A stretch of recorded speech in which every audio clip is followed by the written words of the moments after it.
इसी सेशन में income tax कानून में भी रिफॉर्म किया गया है। 60 साल से चले आ रहे इस कानून को अब और सरल बनाया गया है।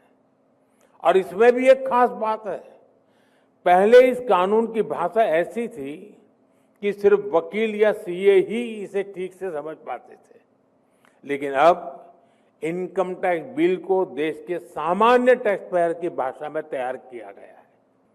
साथियों, इसी मॉनसून सेशन में माइनिंग से जुड़े कानूनों में भी बहुत संशोधन किया गया है।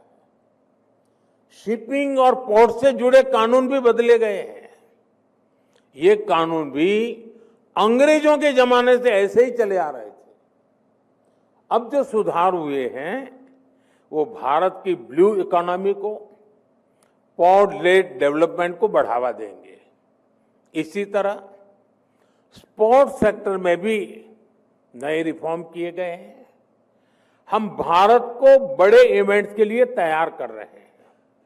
स्पोर्ट्स इकोनॉमी के पूरे इकोसिस्टम का निर्माण कर रहे हैं। इसलिए सरकार नई नेशनल स्पोर्ट्स पॉलिसी खेलो भारत नीति लेकर भी आई है। साथियों, जो लक्ष्य हासिल कर लिया उसी में संतुष्ट हो जाऊं, इतना करके बहुत हो गया, मोदी आराम कर लेगा, ये मेरे स्वभाव में नहीं है।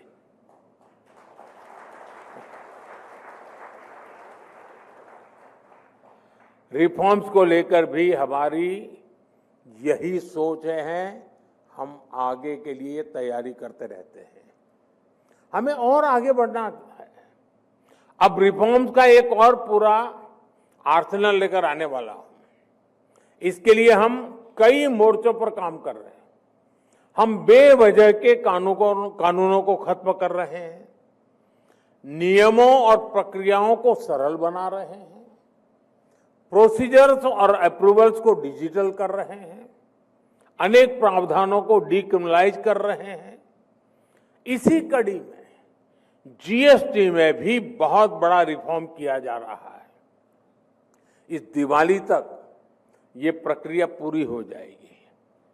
इससे जीएसटी और आसान बनेगा और कीमतें भी कम होगी। साथियों, नेक्स्ट जनरेशन रिफॉर्म्स के लिए इसके इस आर्सेनल से भारत में मैन्युफैक्चरिंग बढ़ेगी, मार्केट में डिमांड बढ़ेगी, इंडस्ट्री को नई एनर्जी मिलेगी, एम्प्लॉयमेंट के नए अवसर बनेंगे और ease of living, ease of doing business दोनों इंप्रूव होंगे। साथियों, आज भारत 2047 तक विकसित होने के लिए पूरी शक्ति से जुटा है और विकसित भारत का आधार आत्मनिर्भर भारत है। आत्मनिर्भर भारत को भी हमें 3 पैरामीटर्स पर देखने की जरूरत है। ये पैरामीटर है स्पीड, स्केल और स्कोप।